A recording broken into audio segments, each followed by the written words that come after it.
Mandela yigeze gukoresha ijambo rivuga ngo nubona abantu barenganwa ntugire icyo uvugaho ugaceceka, uzaba ugiye mu ruhande rw'uri kurenganya abantu. So namwe abayemo amakosa amwe namwe murabyihorera, and then muri za 2013 hongera ibindi murabyihorera. Muri 2024 ugiye kunyumvisha ngo wamenye amakuru yuko ari ibyapfuye. Ikibazo wari uvuze ngo ese ntabwo ari ibyo mwivugisha, nuvuga ngo ako karengane urabizi ko gahari, none aha ngaha uri kumbaza ikibazo ngo ese ntabwo mwaba muri iyo ntakikubaza aba bantu baba bamenye ibi byose turimo turavuga. So byarimo urubanza rwo gutandukanya irondo n'abajura nk'uko Budage bivuga muri kubera ikiwe na Bulldog mudafungwa ngo muzuze amapeti ya hip hop. Ariko ngo ubeke ntabwo ari ipeti rya hip hop.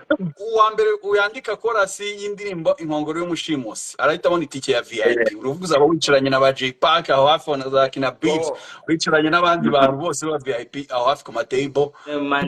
Mushyiremo imiyaga right abantu kabe babarimu nawe batanga amanota bigoye. Mubaremere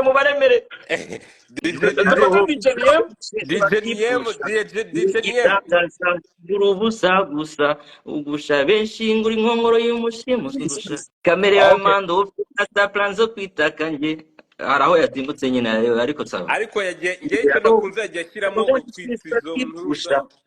Okay, reka ubwo twajyanye na DJ DM nanyi nkubitire nambaye kuri nuza kuri yanjye Agahim DJ DM umwe twabonye kugeza uyu munsi. Ni legend benshi bamufata nk'umwami wa hip hop mu Rwanda, ariko ndibuka namutumiye muri Ari Studio On Air mubajije icyo kibazo niba ari kwabitekanya, yaransubije ati kuki babyibutse ubu batabihaye iryo kamba kuva na kera. Ariko iyo umurebye turi kumwe live ukareba intebe yicayemo nibaza ko ari intebe y'ubugani, ntago iriya ntebe yicayemo kuba amaze gukurikira ikiganiro bari mwamureba, nibaza ko noneho yamaze kubyemera ikamba amaze kurifata ikamba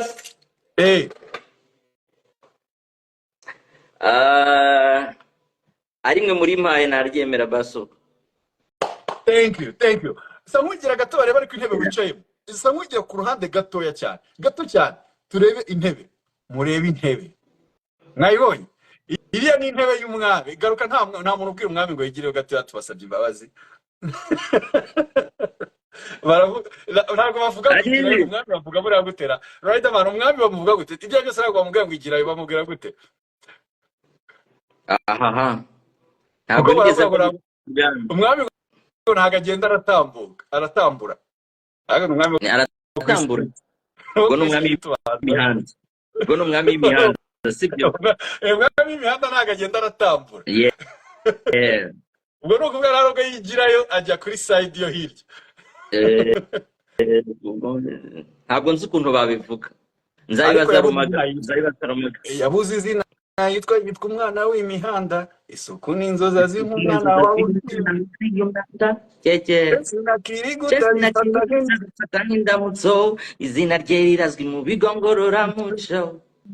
Wumvishe nk'umwana w'umuhanda ukumva underground irarira, ukumva iriya nayo y'ibihe byose ndakubyinisha nka Eric Senderi, ukumva nk'izo classic. Hariyo ejo bundi nahoze numva sinzi ko nayiguyeho wigeze gukorana na Bernard Berevision, sinzi ni muyibuka kera yitwaga Berevision. Bernard ukora amavideo clip. Ntabwo umuntu ashobora kumenya agaciro k'icyumba cy'amategeko atazi izo ndirimbo, atazi classics. No kuvuga ntabwo kirazira, nta nubwo wamenya ko umuntu mbega turi mu gisekuru cyagiriwe amahirwe utazi amateka y'umuntu. Kuko umuntu waduhaye hip hop mu myaka irenga 15 ishize bro, 15 uri kuri top za Apollo, ukuntu zishyiramo abantu bagasara, uyu munsi ukaba uri muraduha amategeko 10. Respect. Reka ngarukira respect. Merci. Nashakaga ko uyu munsi dutangirana kuko ni hip hop. Hari indirimbo yanyu yitwa hip hop, ino mu ndirimbo zirimo gutrendinga zinakunzwe cyane, ariko mbere ko tuyigeraho ndagira ngo umbwire icyo utekereza kuri uyu muntu. Abakuru n'abato bagenda mu mapa ukwinze nambire ntagoba muri bondi akuri mu mufate nk'ibipande bana bato mupango no kugenda hip hop Hip hop ipande. Bana bato. Mugambo n'ubuki. Yes, uyu mugabo uramwibuka? ndamwibuka cyane. Asobanura iki? Amazina ye ni MC Mahoni Bond, ni umwe mu baraperi nibaza ko oya reka bazugira icyo umuvugaho. Umuvuga iki cyangwa se umusobanura ute muri hip hop? Ni umwe mu baraperi naje nsanga muri industry, yaba ari we yaba ari KGB, yeah. So nibuka yuko ari bamwe mu bantu batubanjirije n'aba MC Mande bakora indirimbo za hip hop zo kurwanya sida. So navuga ngo ni bamwe mu bantu batubanjirije, baje mu bihe bitoroshye abe na gato, natwe nuko nguko yego, ariko twese twaje mu bihe nyine bitari sawa. So twakoze ibishoboka, ariko bo baratubanjirije, so ni bakuru bacu turabuba. Ese iyo urebye mu gihe cyo utangira hip hop, uyu nkuko nangiye kumukubwira MC Mahoni Bond nawe afatwa nk'umwe mu nkingi zikomeye za mwambaza hip hop nyarwanda, wanayikundishije abantu benshi cyane, nabo ba MC Mande nkuko bavuze. Ariko iyo umuntu arebye muri CV yawe cyangwa mu interview yawe ya kera, wakunze kuvuga ko umuntu waguha inspiration yo gutangira umuziki ari Lucky Dube. Nukubera iki reggae music ari yaguhaye inspiration yo gutangira umuziki? Kandi icyo gihe hariho abaraperi nk'aba ba MC Mahoni Bond, ba MC Mande, n'ubwenda MC Mande atari muri hip hop cyane, y'indirimbo ziri hanze Sofa My Live muri za dushishoze akorana na za PSI. Ariko urebye cyane yari Mahoni Bond, ba DMS, bana b'inyamirambo muri street Nyamirambo, ndibuka mwitwaga DJ Eve, ndibuka neza. Kubera iki reggae music ari yatumye ukora hip hop? Kubera navuga monde nakuriyemo, niga muri Saint Andre mu wa kane kuzamura, nabanye n'abatipe barasta muri Holy Jadows. Ntabwo navuga ngo twarabanye, ariko nari mutoya kuri bo, tujya kubasura bakatuganiriza kuri mentalite z'abarasta, bakadukundisha n'umuziki. Icyo gihe nari naratangiye kwandika amapoem yego, ariko nta nabijyamo cyane. So ariko nena numvise Tupac, but mukumva reggae, niyo ugiye wumva indirimbo zanjye nyinshi, message zimwe na zimwe zireflectinga kuri reggae kurusha uko ziba hip hop, gangster n'ibindi byose. Amahoro, vision ya Africa, kurwanya urwango mu bantu, ibintu nk'ibyo ngibyo. So iyo ugiye wumva izo message nizo zatumye numva nshaka kujya mu muziki, ko nawe ugiyemo numva hari message nshaka gutanga. So niyo mpamvu mvuga yuko hip hop reggae yatumye numva najya mu muziki cyane kurusha uko hip hop yatumye numva najya mu muziki. Yeah. Kubera iki se nanone utanya kudukubita amarege? Wari ufite aho uhera, wari uziranye n'abantu bo muri Jadogs, n'ubwo ujya ucisha bo nkari mu gukubita akarege song, aho kuki atari yo yitangira? Bwana mfite indirimbo zirenze nka 15 za reggae. Yumvise Igicaniro, Urugamba, Booms, zitwa Refuge Plongé, ni nyinshi za reggae kabisa. Abanzi banjye, nta mvura idahita, amarege mfite ni menshi cyane. So nkunda reggae mu by'ukuri, ariko nza numvaga nshaka gushyira imbere poetry, kuko urumva nari naratangiye kwandika ama poems. Noneho nkavuga nti nafata bya bindi nandika nkahita mbishyira mu muziki, yaba ari reggae yaba ari n'ibindi bintu. Niyo wumvise n'amakorasi yanjye menshi cyane nagiye ndirimba kurusha kuyarapa.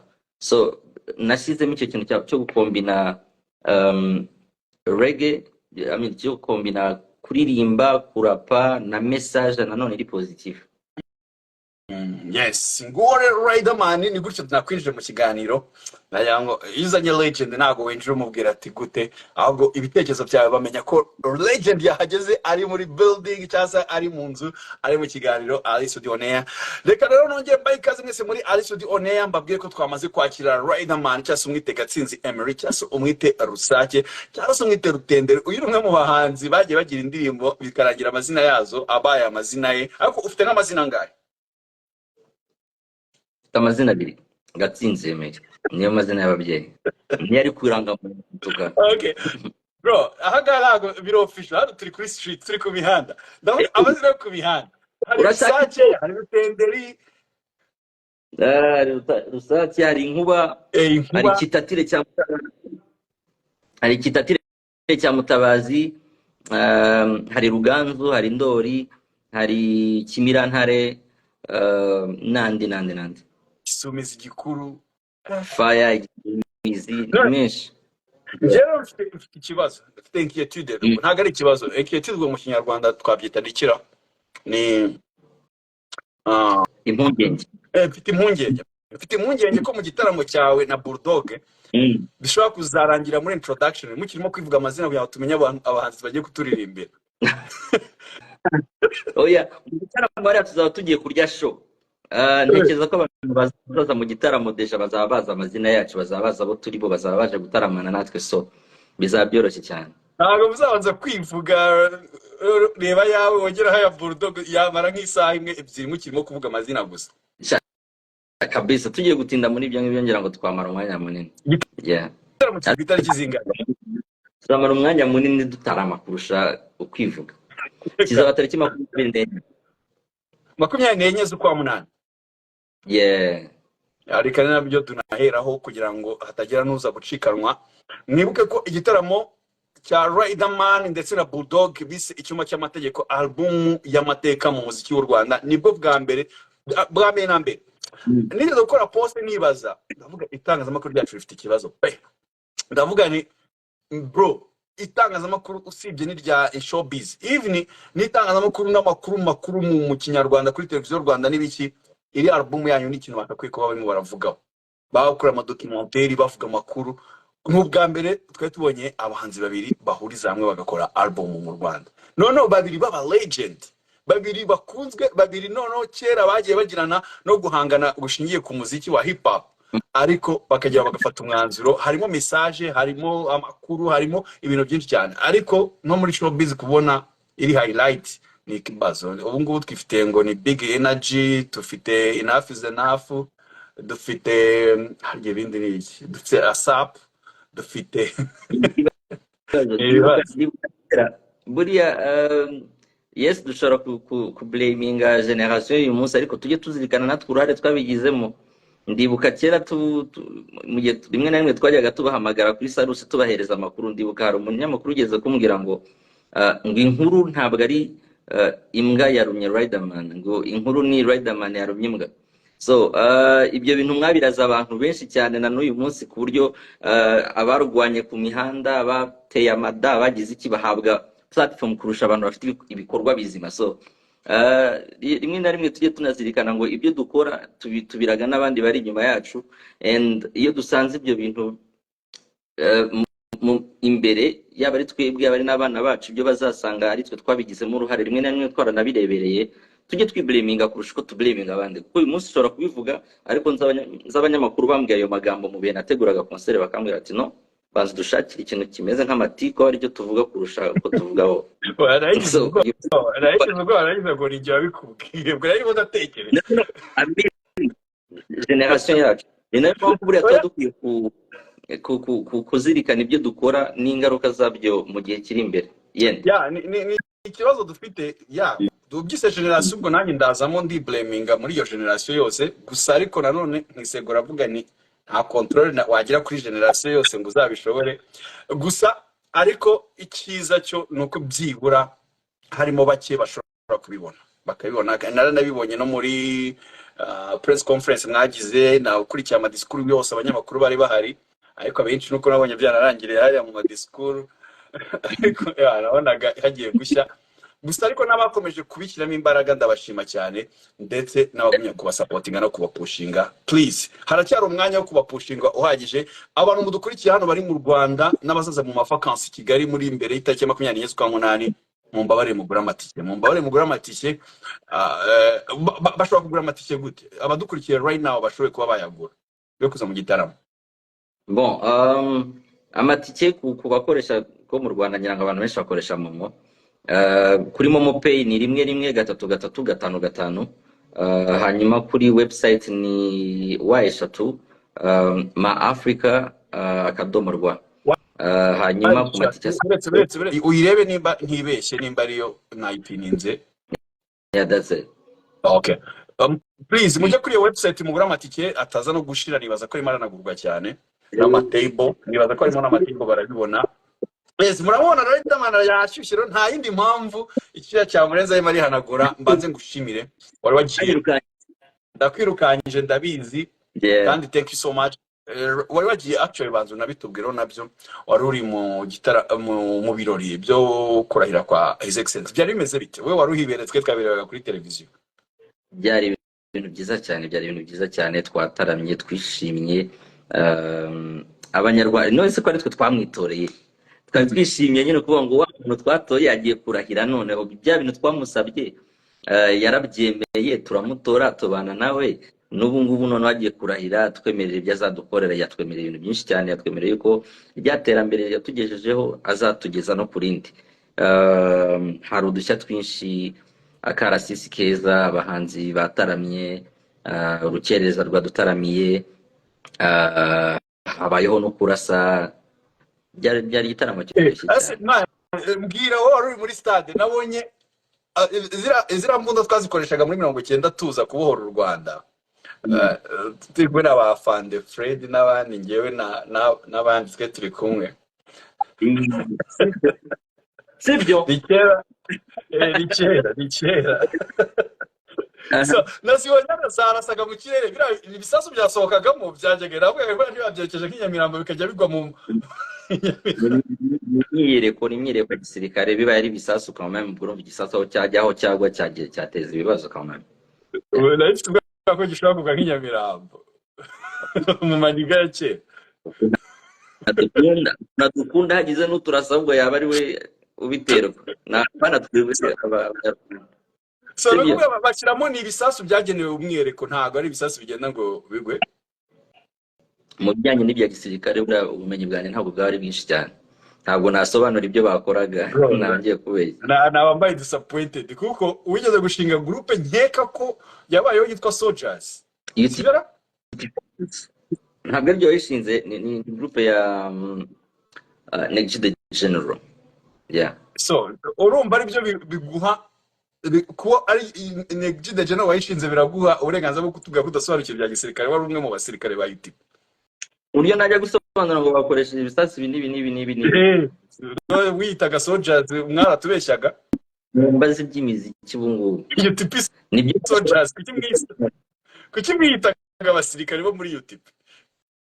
Nuko ubuzima n'urugamba. Ubuzima n'urugamba. I'm very sure yuko nawe uri umusirikare. Ngiye byo naje muri za 90 bro, sinabikubwiye. Aniro no mu buryo bwa nyabwo ko bite. Sorry gatoya. Okay, byari bya freezing. Waruvuze ndi umusirikare. Ya ubuzima n'urugamba twese turwana tugira ngo dusurviving buri munsi. So buri muntu wese n'umusirikare ku giti cye kubera yuko ubuzima n'urugamba. Okay. Ariko ukunda igisirikare kuko usibye no kuba mwarabaye muri UTP Soldiers, ufite n'indirimbo wise musirikare uri hose hano ku isi. Ukunda igisirikare? Mfite indirimbo nyinshi zivuga ku gisirikare. Hari urusaku rw'amasasu, hari icupa ry'imiti, hari musirikare. Ni nyinshi, ni indirimbo nyinshi za gisirikare. In fact, nakuriye mu muryango urimo abantu mu buryo bumwe cyangwa ubundi baba mu gisirikare. Ndagikunda, nanakuze numva yuko nzaba umusirikare, ariko buriya nyine Imana igira amahitamo yayo. Byari muzarenda ukajya kwepfora urugamba rw'amasasu. So mu kugira abavandimwe b'abasirikare, mu kugira inshuti nyinshi z'abasirikare, no gukurira muri iyo mentalite. Urumva abantu, simbizi ku bantu bamwe na bamwe, ariko ku bantu tukiri bato cyane buriya bigeza no kubikomozaho. Twavukiye mu buhunzi. So iyo wabonaga ababyara bawe mwenda kungana mu myaka bari kujya ku rugamba, ukabona abandi baragiye, mu mutima wawe wavuga uti nanjye hari umunsi ngomba kugenda, kuko byabaga ari nkacyo cyerekezo mu by'ukuri. Kumva yuko abantu bataha. So iyo mentality abantu barayikuranye, ndetse bamwe barakijoyininga nk'uko nabivugaga. Bigendagenda neza cyane, iki gihugu kirabohorwa. Turanabashimira cyane, buri musirikare wese uduteze amatwi turamushimira cyane. So iyo mentality kuyikurana, kuyitozwa ukiri mutoya, ukayikuriramo, ukanakura ubona abavandimwe bawe bayirimo, biragushapinga, ukabikunda, ukamenya impamvu zabyo, ukumva wabijyamo. Ariko imyaka yaransize nyine ubu ngubu nta nubwo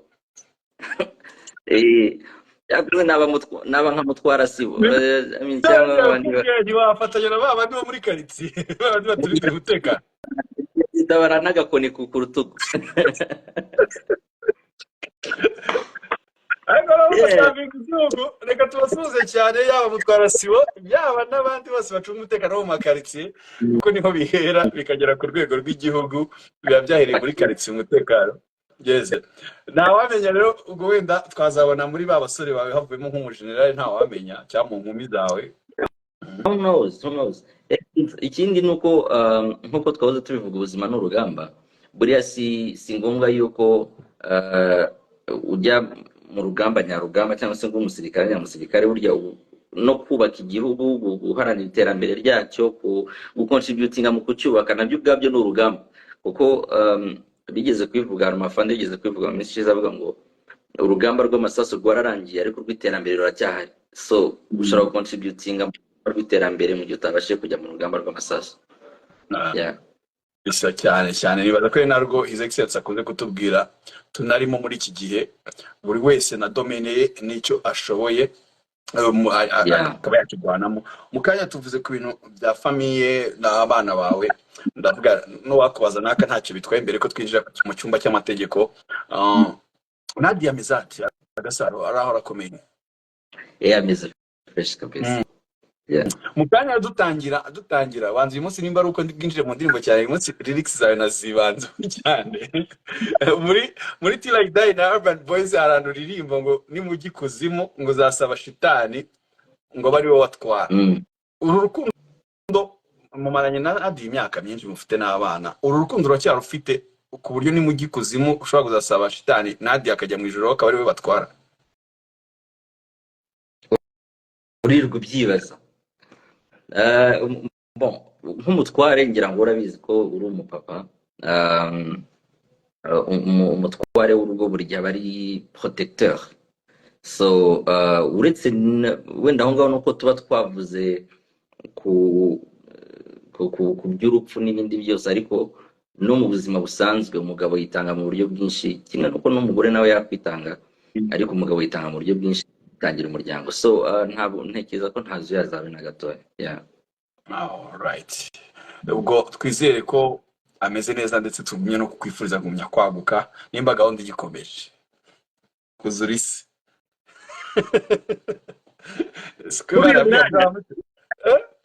Uyu mwanya ntekereza yuko ndi mu nshingano za kibyeyi zo kurera pani zo guhita mbyara nonanga urabona senga ni mana warakoze mfasha aba bana bakure nzabona ubwozukuruza ariko uyu mugisha ubumera inshuti zanjye uko ngira kubyara bane waruziko uri umurashinya nahise ufite babiri mana urumva babiri se wabura umuseribateri babiri n'aba abaseribateri abaseribateri b'i Kigali benshi ntibafite abana umwe babiri sibyo ushobora guhita byumva nabi.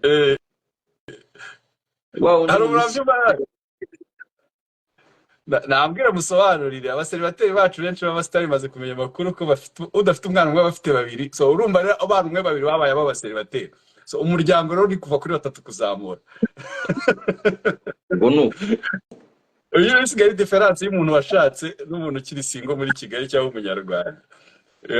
Yes, Rider, reka twinjire mu cyumba cy'amategeko. Mu mazina yose abaho, ariko mbere yo kumuntu yinjira mu cyumba cy'amategeko ahubwo yakibaza kino kibazo.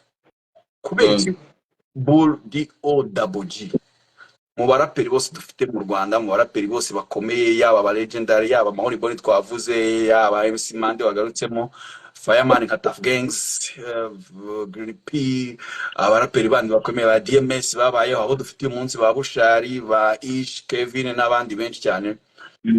Kweki Bulldog ariwe sinzi bivuga ngo ni wowe wahisemo cyangwa mu buryo bwo kukibaza neza iki kibazo iyi projet yatangite domate nibaza ko aribwo nabanyibajije mu buryo buri professionnel kurenza iyi projet icyuma cy'amategeko yaje ite. Bon, iyi projet yatangiye turi hano ku Bisumizi, and twari turakora indirimbo ya Mico. Turayikodinga, tumaze kuyikodinga turiho turayumva, tureba umwanya twakoresheje dukora indirimbo imwe kuko twayikoze mu gihe gito byatari. Turavuga tuti nta nubwo ari igihe wabivuze mu by'ukuri, twari turaganira bisanzwe turi umuntu wazanye icyo kiganiro ko twari benshi muri studio, umuntu aravuga ati reba ukuntu mwandikiye indirimbo hano mugahita muri coding. Iyo ndirimbo ntabwo irasohoka, ni indirimbo ya Mico. Nanjye gutekereza new news kuko nzi ko ari indirimbo yavuga. Aravuga ati yo uzi ko mushatse mwakora nka album nko mu cyumweru cyangwa mu kwezi, and then dutangira kubiganiraho. So mu cyumweru duhita dufata gahunda yuko mu cyumweru gikurikiraho tuzatangira guhura tukajya muri studio tugakora indirimbo. Ubwo iyo uvuze muzahura ubwo yari wowe n'abandi? Yari jewe na Bulldog na Noxbeat. So iyo ndirimbo ya Mico na Bulldog ayirimo? Nawe ayirimo. Ni jewe, Mico na Bulldog. Okay. So twahise dufata icyemezo rero, dutangira gufata gahunda y'igihe tuzahurira ku Bisumizi. Buri munsi twagiye turi, iyi album twayikoze mu minsi 3. Buri munsi twakoraga indirimbo 2 gutyo gutyo. Hanyuma kucyo bataga uvuga uti kubera iki Bulldog? Bwa mbere ubwo buriya Bulldog dufite duhuriyeho, twize ku ishuri rimwe muri secondaire, urabizi, muri Saint André Nyamena. Dufite imyumvire duhuje imwe n'imwe, yaba ari ya kirasta, yaba ari ya kirapper, hamwe na hamwe, yaba ari ibyo tuganira rimwe na rimwe bya imyumvire kuri politike y'isi muri rusange, ugasanga hari ibyo duhuje, imyumvire ku madini amwe bimwe na bimwe, ugasanga hari ibyo duhuje cyane. So byari byoroshye yuko twahuza mu kwandika indirimbo igihe icyo ari cyo cyose, kandi ngira ngo ni nako byaragenze, byahise byoroha cyane. Kimwe mu bintu umuje na Bulldog hari agapeti ipeti rya gisirikare. Hari agapeti mbona abaraperi bakunda kwiha, wowe na Bulldog mudafite. Umbwira impamvu mutagafite? Akahe ko gufungwa. Kubera icyo na Bulldog mudafungwa ngo muzuze amapeti ya hip hop? Ariko ngo wabeshye, ntabwo ari ipeti rya hip hop. Kuri street. No, ipeti ry'Amerika barabyibeshyera. Ntabwo ujya ubona babakiza ngo uratubeshya ngo warafunzwe, twakoze urasha dusanga utarigeze ufungwa. Ni muri Amerika. Ariko uribuka yuko mu Rwanda hari icyo bavuga ngo umugabo mbwa aseka imbohe, kuko bavuga yuko umugabo rero yanditse amashora gufunga. So ibyo ni ibintu biri mu buzima busanzwe, ntabwo ari iby'abaraperi. Buri wese ashobora gufungwa ku mpamvu zitandukanye. Hari ushobora gufungwa yakoze ibyaha bigaragara, hari ushobora kuba yaguye mu byaha biciriritse nko kuba wenda yanyweye agacupa bakamufata atwaye. Simvuga ko abadukurikiye babyumve yuko gahunda ari tunywe less, simvuze yuko ari nabyo baba bari kurengera ubuzima bw'abantu, yaba ari abagenda mu muhanda bawukoresha cyangwa se n'abatwaye. Ni inshingano za leta kurengera abaturage. So icyo navugaga ni anytime umuntu ari wese ashobora gufungwa, ntabwo ari ikintu cy'abaraperi. Ariko muri hip hop nyarwanda kugeza uyu munsi abo mu mazina amaze kumva akomeye, wenda abaraperi wenda bakishakisha, ndumva ari wowe na Bulldog mutaragerayo, especially muri generation yanyu kuzamuka kugeza wenda kwibanziriza uyu. Buriya ubushakashatsi ntari nakora ariko neza nyine ntahagazeho neza. Oya ni benshi. Wigeze kuvuga kuri DMS ntabwo yigeze afungwa. DMS yaducitse kera bro, DMS yaducitse kera.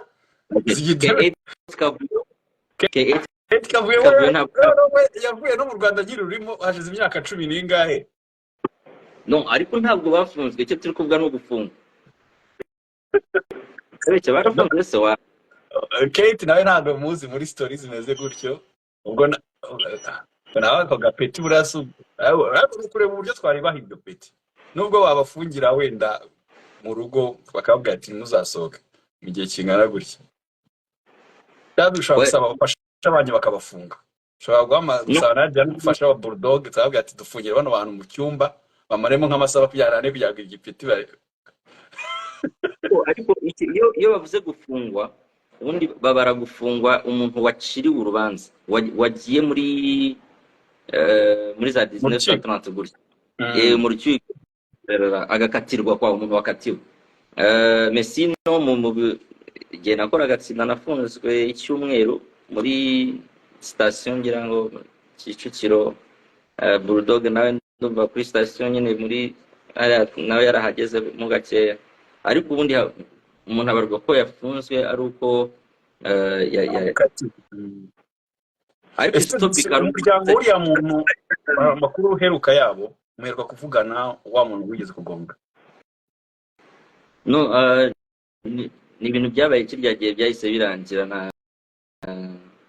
oh ntabwo urumva nagonganye na byakomeje pasiteri yarimo abantu benshi cyane kumukurikirana okay yes bamwita Riderman ku itariki ya 24 z'ukwezi kwa munani afite igitaramo ahuriyemo na Bulldog harimo n'abandi baraperi bamaze gusohoka nabo bazabafasha ariko uwo tureba cyane ni Riderman uwo tureba cyane ni Bulldog OWG hanyuma hano nashyizeho wa 3 akadomo Africa akadomo RW ni uburyo bwo kugira ngo mushobore kugura amatike murimo murabireba tubabarire ndabinginze mugura amatike tuzaje kubashyigikira abantu ba Legend bazaduha igitaramo cy'amateka icyumba cy'amategeko umaze kwemeranya na Bulldog muhujwe nuko mwari mugiye gukora indirimbo ya Mico ariko mubonye uburyo indirimbo ikozwemo ati byatumye tubona ko dushobora gukora na album mu gihe gito baba bakoze album byabatwaye ibyumweru bibiri ibyo nibyo Riderman amaze kutubwira ariko album muhitamo yita icyumba cy'amategeko iri zina ryo ryaje gute aya mategeko mwatwinjijemo muri iki cyumba nibaza ko icyumba cy'amategeko ari mu rukiko nimba ntibeshye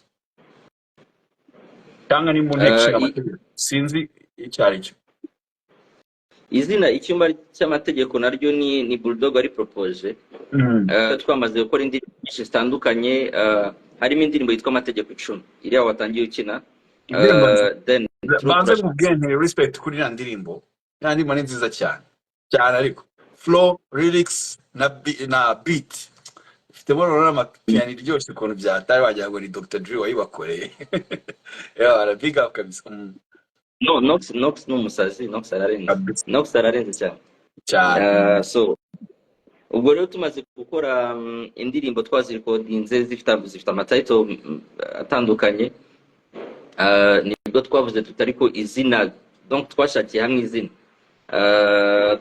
habaho gupropose amazina atandukanye ngira ngo byanaturutse cyane ku ndirimbo amategeko 10 urumva icyumba cy'amategeko amategeko 10 nyango byahise bijyanirana ariko ni Budo ari propose yeah igisobanuro byayo byose ariko mwarakiganiriyeho bisobanura iki bigamije iki twumva iki iyo twumva icyumba cy'amategeko ino album ni tuyikora twashakaga bwa mbere yo gukora hip hop 100% nta ndirimbo ya zouk irimo nta ndirimbo ya reggaeton nta ndirimbo ya afrobeat ni hip hop so twari dufite gahunda mu gukora album abantu bari bwumve bakavuga ati yo ya hip hop twari twarabuze turayibonye so byari nk'urubanza rwo gutandukanya irondo n'abajura nk'uko Budage bivuga muri batandukanya irondo n'abajura kandi ngira ngo nabyo twe twabigezeho urumva twe turi nko mu cyumba cy'amategeko dusa nk'abaca urubanza tuvuga ibitagenda byinshi mu isi yaba ari ibitandukanye yaba ari ku madini yaba ari ku myitwarire y'uyu munsi yaba ari ku butinganyi n'ibindi byose donc twavuga kuri societe y'uyu munsi tugaragaza bimwe mu bitagenda ariko tunagamije gusa nk'abatandukanya irondo n'abajura nk'uko twabivuga wow yes hanyuma reka tuzinjiremo izi ndirimbo twumve udusobanura kuri buri ndirimbo icyo dukwiye kuyumvaho nicyo lyrics zimwe na zimwe zigenda zivugaho hanyuma umuntu wese dukurikiye ufite ikibazo icyo cyose ashaka kubaza Riderman ndaza kuza gusoma ibibazo byanyu nyuma reka tubanze twinjire mu cyumba cy'amategeko ndagenda mbivangamo n'ikiganiro ariko ku muntu ushaka kubaza ikibazo please mwo kubishyira hano hama reaction ahubwo murebe imbere ya screen zanyu harano hari akazeru harimo akabazo mugakandeho ushyiremo ikibazo ushaka kubaza Riderman icyo cyose ndaza mubaza hanyuma iyo winjiye kuri album icyumba cy'amategeko indirimbo ubonaho bwa mbere indirimbo ya hip hop sorry yes ni Yeah. indirimbo ya hip hop, niyo ndirimbo izaho ku mwanya wa mbere, ni indirimbo mwamaze no gukorana na video, indirimbo ina trendinga kugeza uyu munsi. Reka tubanze twumva gato. Let's go. Gahunda ni ugukira kabo ntapfa migapira nkaho ni ko mukimbu urenze uwacu bw'agapira nk'abandi bikazi kubiye kurenza kera mu bandi yanjye azafasha gukura abanzi mu nzira. Yes, ni indirimbo mwise hip hop. Hip hop ni indirimbo mwayitekerejeho gute? Ni indirimbo igamije iki? One ni indirimbo nyine, urumva album twashaka gukora album ya hip hop. Muri uko gushaka gukora album ya hip hop, igitekerezo cya mbere ni nayo ndirimbo twahereyeho turi codinga, cyari gukora ya hip hop ariko isa ninavuga kuri realities za hip hop. Yenda tuvanga muri z'ubuzima ariko harimo na realities za hip hop. Nkahangaha avuze ngo mirahera ingoma ya rap yagiye mahera. Ni nko kuvuga uburyo kompi ziri ku mihanda bavuga ngo hip hop ntigihari, hip hop yarabuze, hip hop yarapfuye, ibintu nk'ibyo ngibyo bitandukanye. Haraho mvuga ngo mu ducama baba ariko roho zizaguruka, kind of tuvuga nyine uburyo bamwe mu bantu batatubanira ntibakine hip hop bagasa nk'abayishyira ku mpande, yaba ari mu kuyikina, yaba ari mu kuyiheza mu bintu byinshi cyane mu birori n'ahandi hose. Tuvuga realities za hip hop ariko tunavuga na realities z'ubuzima mu by'ukuri, dutanga message iri hip hop mu buryo bumwe cyangwa ubundi. Turavuga kuri realities za hip hop ariko na message ni message yo kugaragariza abantu yuko still turi ku rugamba. Bimwe twatangiye tuvuga ngo intwaro nizo zihinduka ariko urugamba ruracyari rwa rundi, gushakisha ubuzima, gushakisha ipinda, gushaka gutsinda mu by'ukuri, kugira ngo intsinzi yacu igere no ku bandi. Harimo na Riderman ya Bulldog aririmba ko ngo arigiye ngo nimba azakorera pupu abantu bahoze babagira gute. Ntabwo indirimbo irimo vengeance, ntabwo arimo kwihorera. Ariko aho ntabwo ari muri iyi ngiyi.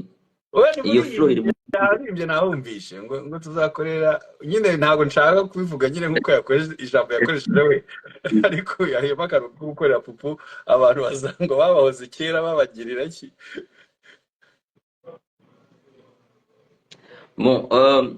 Still urumva mu myumvire ya kimuntu twese turi abantu, uretse yenda imyumvire ya Bibiliya n'abemera Bibiliya ni byiza cyane, nayo ndayemera.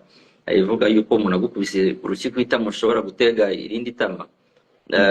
Bulldog avuga yuko yenda umuntu aramutse agukoreye ikintu runaka kibi, nawe ushobora kumukorera ikindi kibi, and that's a reality. Ni ibintu tubona ku isi yose, ntabwo ari n'ukuri guhari mu by'ukuri. So icyo navuga cyo nuko kuri no album harimo ukuri kwinshi, yaba ari muri iyi ngiyi wumvise n'abakunda bapfu n'izindi nyinshi, hagenda harimo ukuri abantu batinya kuvuga, kuko akenshi iyo twumva indirimbo nyinshi tuba twumva kubyina, gutaka abakobwa 90% by the way. Nubona fata indirimbo zihari nyinshi cyane 90% zirimba abagore, zirimba abakobwa, nta numwe blaming. Ushobora gusanga nk'ino ndirimbo abatipe bamaze iminsi bari kurwanira, uzasanga ari indirimbo bari kuririmba n'umukobwa ariko bari kwirwanira benda nko gupfa, kandi ari indirimbo baririmba umukobwa, batanahindura sosiyete atari na kintu. Donc icyo nshaka kuvuga ni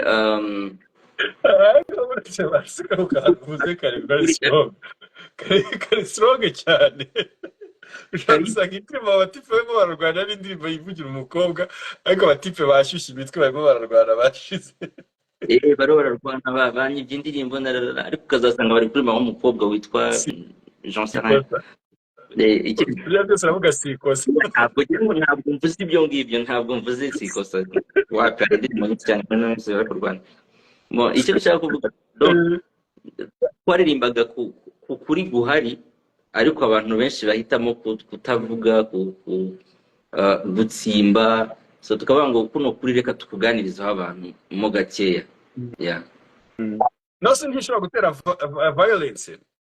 Cyangwa reka mwereke ko nyikubaza, urabona aya magambo yanyu cyangwa message yanyu muri no ndirimbo ubihuriza n'amagambo president yigeze kuvuga ari ari muri kira ni muri press conference igihe bajya ku murindi mu bihe bya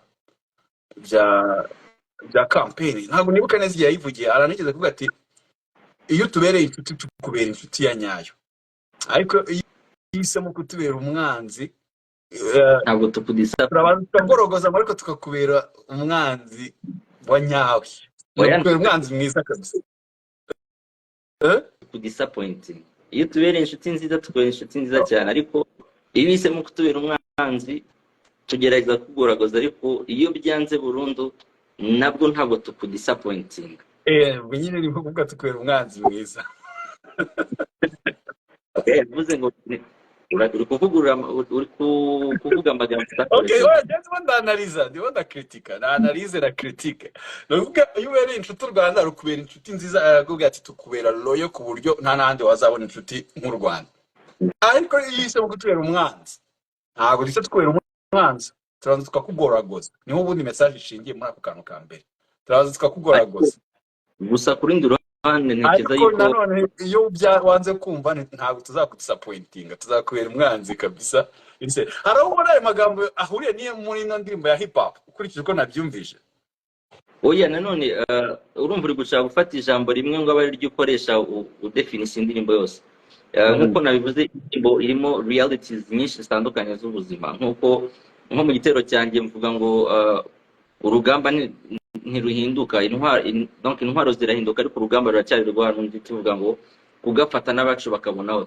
Donc turashishikariza abantu gukora, gushaka ubuzima butsinda, ariko tukagaruka nanone no kubitagenda mu duca amababa ariko roho zizaguruka, guhindura mentalite n'ibindi byose.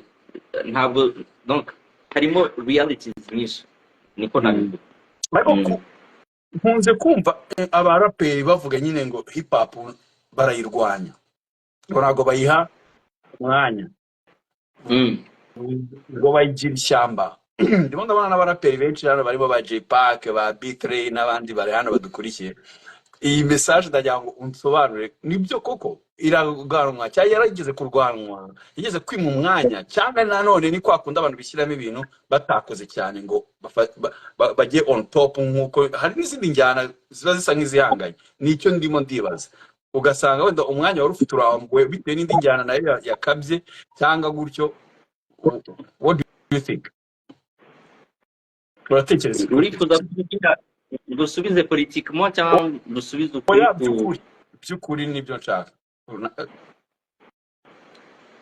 uri mu Rwanda waratubeshye ngo ugiye kwiyamamariza ubudepite na n'ubu turacyakurindiriye, so ibyo rero mubiretse. uri mu Rwanda muri Salax ya mbere nakoze igitaramo muri Stade, urabyibuka cyane?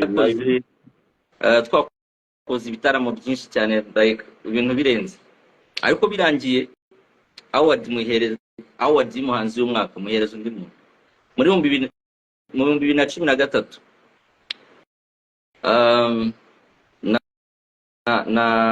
Twazengurutse igihugu muri Primus Guma Guma, hose nitwara neza hejuru cyane. Nkora igitaramo nuzuza Stade, nyuma yo ntwara Guma Guma, nkora igitaramo nuzuza Stade, nkora ibitaramo bizenguruka igihugu n'indi company yenda ntaribuze kuvuga, birangira igikombe mu gihereje undi muntu n'ubundi cy'umuhanzi w'umwaka. In fact nta nari mu muhanzi wa hip hop igezeho umuhanzi w'umwaka muri kino gihugu, nimwe mwatangaga ibihembo. Ni ibihembo bya Salax Award, wivuga nge ni ibihembo bya Salax Award. You were part of it. Kibazo ndiho ndavuga byasaba ko nanjye ngusubiza ngatanga opinion zanjye mu kiganiro. Oya, ntabwo mbigushyizeho. Ndiho ndavuga ngo ndi kuguhereza ingero zifatika zihari. Sibyo? 2013 Jay Polly ari mu bahanzi bakomeye ba mbere mu gihugu, ntigeze ajya muri Guma Guma. Icyo gihe yafungiye umuryango n'abandi bantu, abanyamakuru by the way, reka tunabivuga, bafunze imiryango ntiyagera muri Guma Guma. Uza abantu bari muri Guma Guma icyo gihe harimo abantu arenze inshuro nk'igihumbi, ariko bamufungira imiryango ntiyanayigeramo. Now izo ni ingero eshatu nguhereje. Uyu mwanya urashaka kumbwira ngo ni iby'abahanzi ba hip hop bishyiramo. Naguhereza n'izindi ngero nyinshi cyane izo nkoresheje n'izo nzi ko nawe uzi 100% kuko ari ibintu twanyuranyemo, ari ibintu uzi ushobora guhama. Ariko uyu mwanya urambaje uti si ibyo mwishyiramo, nibyo mwishyiramo gute hari radio runaka ishobora kudakina indirimbo za hip hop, ushobora kumva radio amasaha 15 utari wumva indirimbo nibura 5 za hip hop, ukavuga ngo nibyo bishyiramo. Ni gute ufata uwo muntu ushimisha abantu, amastade yakuzura n'ibiki, ariko abantu bakabafungirana ahantu hamwe na hamwe bakabangura abanga ntabwo tubakene, ukavuga ngo nibyo abantu bivugisha vraiment. Ariko tubirenga oya ntabwo tubireka, kandi aribyo nifuzaga ko usobanura kuko ndabyumva cyane, nyumva amahita gusama oya n'ibintu biba bigomba kuvuga kugira ngo n'ubutumwa nimba ari n'ubugenda bugeraho bugera, ntabwo tuba tugomba kubireka. Nimba hari abagomba kubyumva babyumve, nimba ari abahindura ibitekerezo babihindure, nimba ari abakomeza ibyo bafite babitekereza. Gusa ndimo asubwo naba ntaje gutanga opinion kandi ntabwo hostinze opinion zumva ni za Riderman gusa ntabwo ari zanjye. Yes ntabwo we nizo ziremewe. Sobanura uburyo umuntu akoze ibitaramo ahangana n'abandi bantu, akabatsinda ahantu hose, agatwara igikombe, agakora stade, agakora igitaramo cye bwite, akuza stade, hanyuma bangajya guhereza igihembo umuhanzi w'umwaka, mukavuga mukagihereza undi muhanzi. Mu bisobanure like ntabwo ubuse n'abamagarariye abo ngabo batanze ibyo bihembo. Nicyo ndimo ndanga kuva mu mutego gutaba professionnel. Ariko twumvira ikiba cy'amategeko. Icyo gihe twaba tugize debate, icyo gihe natanye nkajya gusubiza nanjye nkaguha ama opinion yanjye. Niho ndanga kubigira debate kandi natumiye Riderman. Ariko tuzaganire umunsi umwe nanjye hazajya umuntu udutumira nanjye ntanga ama opinion y'ibyo ntekereza. Gusa bitavuze ko ibintu byabaga ari byiza. Harimo amakuru nanjye ngenda menya nyakanyamenya nyuma, nk'umwe mu bantu babaga muri Salax Awards, hari amakuru ngenda menya ashobora kuba atarabaga ari meza kuri event, ariko atari kuvuga ngo ni banyiri event. No, uzi icyo ndimo ndashaka kubwira, hari bamwe mu bantu baba ari organizers bakora amakosa bikitirirwa aba organizers bose, kandi batazi ko ibyo bintu birimo birakorwa bibaho, sibyo? Mandela yigeze gukoresha ijambo rivuga ngo nubona abantu barenganwa ntugire icyo uvugaho gaceceka, uzaba ugiye mu ruhande rw'uri kurenganya abantu. So namwe ndabizi nzi position wari urimo, ndakuzi guhera iyo myaka yose. Salax yabayeho nyuma yuko ntangira umuziki n'ibindi byose, mwari muri position zo kubasha kuvuga ngo bino bintu ntibikwiye. Now Salax ya 2008 habayemo amakosa amwe namwe murabyihorera, and then muri za 2013 hongera ibindi murabyihorera. Muri 2024 ugiye kunyumvisha ngo wamenye amakuru yuko ari ibyapfuye. Reka tubirenga twigiye mu cyumba cy'amategeko, tutaza kubigira icyo kandi turi mu cyumba cy'amategeko. Urumva ibi bivuye ku ndirimbo ya hip hop, ni muri hip hop ubundi ho turimo. Nibaza ko ndaba nsubije nk'umuntu wa Salax. Reka njye mvuge kuri side yanjye ya Salax Awards. Ikintu kimwe cyangwa ushimira ikintu kimwe, nibura uravuga nagezeho menye yuko hari amakosa y'abagabo. Now ce que veut dire simplement tu reconnais yuko ayo makosa yabayeho. Ndabyemera cyane, ariko ikibazo cyane nayamenye nyo. For example, ndagusobanurira tukagaruka ku kibazo cyatumye nsubiza ibi ngibi. Nizo wari uvuze ngo ese ntabwo ari ibyo mwivugisha, bisobanura ngo iri muri hip hop, mu ndirimbo yitwa hip hop ngo ako karengane urabizi ko gahari, unagendeye kuri realities wabayemo, ako karengane urabizi ko gahari. Et pourtant none ahanga uri kumbaza ikibazo ngo ese ntabwo mwaba muri iyo ntakikubaza aba bantu baba bamenye ibi byose turimo turavuga. Ntari kuguma mu mitima yacu narone ugasanga ntibijye hanze. Yabavuga ko umunyamakuru agomba kwibaza byose kugira ngo bijye hanze, habemo n'ibikosoka, habemo nimba nk'ubwo nawe nibwo ubimenye ko nabimenye nyuma. Wenda n'urugero kandi uzi yuko muri 2008 2009 2012 wari uzi ko mbizi. ariko hanyuma wabikekaga hanyuma reparation z'ibyo mwangije byinshi ubwo zizabizira. amateka yica byinshi pe, ariko tubere amateka nanone wibuke ko abero gutuma na future kuko tukiriho dushobora kwitegura neza kurushaho. tuzagenda tubikosora. Definitely, ahubwo twageragezaga no kubikosora ahubwo bamwe bakabyitsa kurushaho. ngushimire mu maso y'abantu nibura urabyemera, ntabwo ubaye nk'abandi bahita bavuga ngo ntabwo byabayeho. Namenye ibintu byinshi ntari nzi pe, kandi biri gukubwira wumve ko ndi honest. Nagiye menya utudiri twabaga turimo inyuma ya behind ubwo twe tukaza tuzi ko ibyo twashyizeho amabwiriza agomba gukurikizwa arimo arakurikizwa, kombe harimo abajama nyine babihinduye business behind twe tutabizi. Ubwo ndavuga ngiye na bamwe bari positive hatarimo bamwe bandi babyicaga kurushaho. So ntago niyo mpamvu mubwiye ibintu byinshi ntagiye no kubisobanukirwa actually ngeze no muri Amerika, kuko harimo n'abagiye berura bakambwira mbere bantinyaga kumbwira ntibabimbwire. So ni gutyo ariko twiga, ibi byose bishingiye mu ndirimbo ya hip hop twatimo turaganiraho. Iki gitaramo twagiye kugikora kubera ubusabe bw'abafana bashaka noneho kubibona live, bashaka kuba bari present, turaryana show. Icyo ni ikintu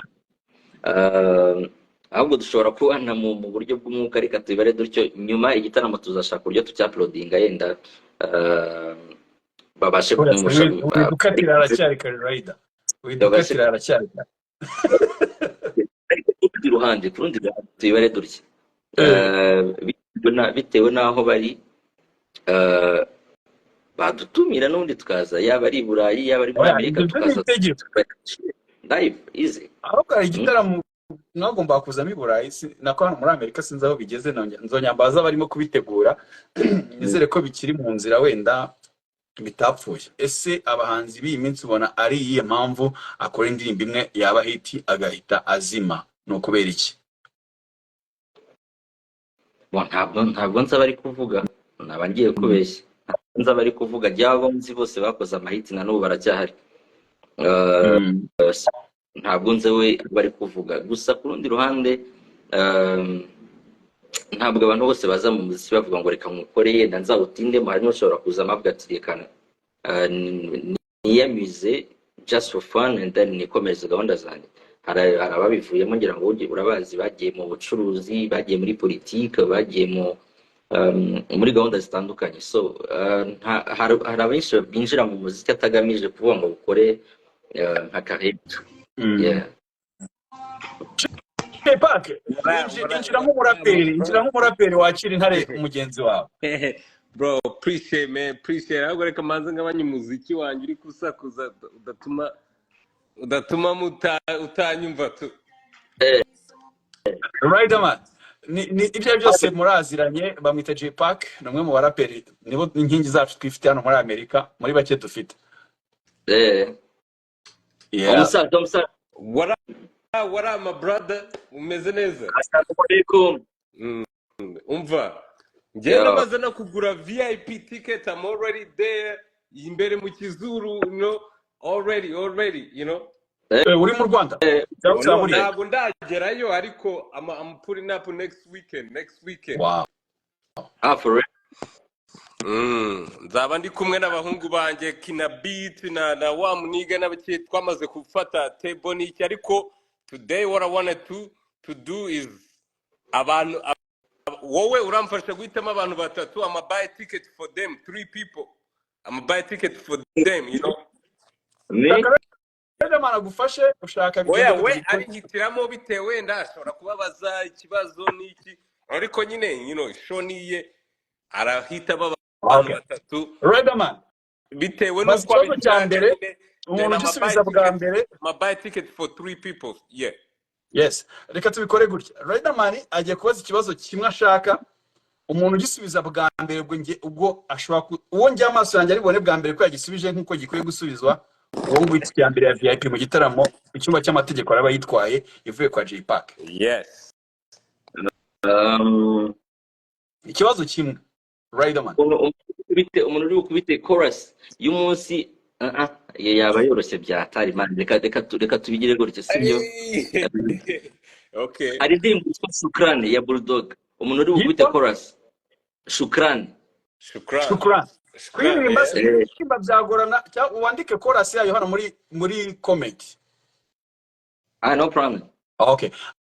Andika chorus uko imeze y'indirimbo yitwa Shukrani ya Bulldog hano muri comment. Uwo mbona bwa mbere wayanditse neza, Riderman natwemerera ko yayanditse neza, uwo ngo tike ya mbere araba yitwaye ya VIP mu gitaramo cya Riderman na Bulldog bise icyumba cy'amateka ku itariki 24 z'ukwa munani. By the way, kandi noneho biranoroshye ni ukwita nyigurira kuri Momo ibintu no ticket biroroshye kugura, so I don't have to ndahita nyigura kuri Momo mite nyimwoherereza right away. Ni kuvuga n'abandi bose bari kubyumva bamenye ko buying tickets and supporting ntago ari kuvuga ngo gurajya ahantu ngo kuri kiosk kubigura no, ni kuri Momo kuri phone bagahita guha confirmation. Bro, well, we showing up, we're ready for hip hop, you know. Umva babaze ikibazo 3 people, I'm buying 3 tickets. Umva uyu mubwene mba ari byo yagize ati kwitwa umwicanyi utica ntacyo bitwaye, twe nuhanura umukene n'umukire n'ingegera. Yabikoze uwo ari ibeshya aragerageza ariko yabyishe ubwo yagiye I'm a five Brizati, I'm about to Google it. Iyo ndirimbo ni yakera cyane ku buryo nta lyrics ziri hanze zayo. Kuri YouTube. Baravuga gutanza ikibazo gikomeye. Umva uwitwa Nyirimari ukuntu avuze. Kwita umwicanyi utica ntacyo bitwaye, twe nuhanura umukene. Sinzi nawe nimba yabikoze. Aragerageza niwe wundi wari wagize aravuga ngo yisubiyemo ngo turiga urumva abandi barahita yisubiyemo aracyari kwetinga text message yibeshye mu by'ukuri keretse ari kumuhereza ka bonane ngo iyi iraryo ubiziritse. National Keti ari Memphis, sinzi niba nabashaka kujya mu Rwanda. Ati Shukrani nzitwa umwicanyi uticwa ntacyo bintwaye. Hanyuma sinzi nimba uwitwa Irankunda ati undindi igihe nzubaye kwitwa umwicanyi utica ntacyo bitwe twe duhanura umukene n'ingegera. Yagerageje cyangwa yereskumpaye ngundiri igihe nzubaye kwitwa umwicanyi utica ntacyo bitwaye twe duhanurira umukene n'ingegera. Bigenda nka gutyo. So urumva babyishe mu gakeya tu ariko reka dufate wa mbere bihe wundi wa mbere. In fact yakishe mu by'ukuri yavuze ngo mu gihe arangiza avuga ngo twe duhenurira nitwe duhanurira umukene n'umukire n'ingegera. Ngundiri igihe nzubaye kwitwa umwicanyi utica ntacyo bitwaye duhanurira umukire n'ingegera. Ongeraho ko nduruvu rurimi ruruta enda kipi gangster gisinzi nzira unyura ndi story teka marite ya mutata tena nka umukongo to winarumikwa. So yakishe mboga tabikoze 100% nago byavamo. Okay, now right baha ikindi cyoroshye bahunane mu irahira rya perezida. Nabakubita akabazo kandi boroye. Mu irahira rya perezida bahe baserebre. Ariko I like ikibazo yarabajije kuko it shows the real fan kandi especially if kujya mu gitaramo cya hip hop gomba kugenda uzi lyrics. You have to. Kandi no aha icyoroshye cyane. Chorus inkongoro y'umushimi nayo ni Bulldog ayikubise. Reka turebe. They should do this. Ako kiroroshye though. They should be able to get that real quick. Imwe mu ndirimbo nkunda za hip hop nazo nyarwanda. Okay, najya uwa mbere uyandika chorus y'indirimbo inkongoro y'umushimusi arahita abona itike ya VIP. Uruvuza abo wicaranye na ba J Park aho hafi na za Kina Beats, wicaranye n'abandi bantu bose ba VIP aho hafi ku matable mu gitaramo cya icyumba cy'amategeko. Uwa mbere ninde ntabwo araza nibaza ko bakirimo kwandika nkongoro y'umushimusi turashaka gusa. abantu batatu ariko njyewe noneho ikindi kibazo ariko kiri so easy ngiye kubaza Buretse bambwire kubaza kandi turajya afite amatike Right. abiri urumva ari right reka nitone ikibazo ahubwo right Okay, right, reba uri ufite uwitwa ibibazo uwitwa byiza. Manzo yagize ati uri igitangaza uri ubusabusa ukurusha benshi uri inkongoro y'umushimusi gusa. Wapi Mm. yabyishe?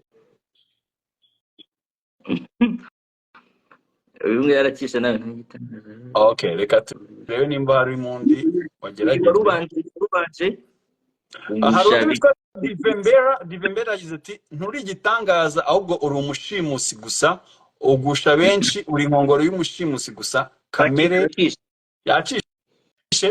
urusha abandi. Tisenge Fidel ati nturi igitangaza ahubwo uri ubusa gusa ugusha benshi uri inkongoro y'umushimusi gusa. Udagusa ubwo n'ubuki budagusa wallahi. Uri igitangaza ahubwo uri ubusa gusa. Nturi. Ubundi bitangira ari uguhakana nturi igitangaza. nturi Niko igitangaza yatangiye ariko yagize nturi igitangaza ahubwo uri ubusa gusa ugusha benshi uri inkongoro y'umushimusi gusa. Nturi. We yavuze ngo uri. Wa mu gutangira yavuze nturi. Uyu nguyu yaragikoze uyu nguyu. yemo mbanza wisubiyemo nturi DJ Atari Boston for you. DJ Niem. Yeah. Nturi igita. DJ Museri yibeshye. nturi igitangaza ahubwo uri ubusa gusa ugusha benshi uri inkongoro y'umushimusi gusa. Kamere yawe mu ndi uyifite ndakwitakana nge ndi ncyurira roho zabona inshinzi bakipfusha. N'uyu Arako yishe hamundi ubanza ari uko ndayanditse yihuta. reka Cameraman mushyiremo imiyaga Riderman mukabe abarimu nawe batanga amanota bigoye. Riderman ko n'ubu umwarimu ko amanota abana bazabagora. mubaremere.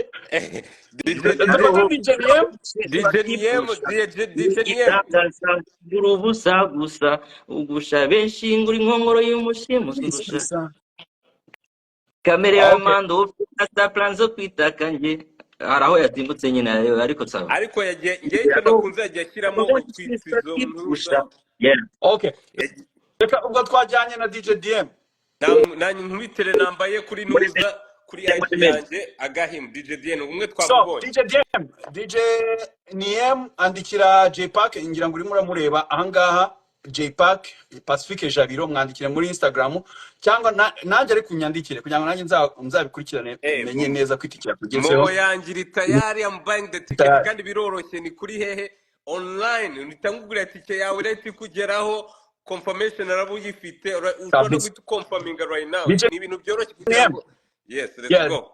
DJ Niem andikira Pack muri DM mushyiro nimero yawe ya WhatsApp cyangwa ni ya Momo nanjye unyandikire muri WhatsApp na Momo kugira ngo nzabikurikirane mbiye ko byagenze neza. Yes.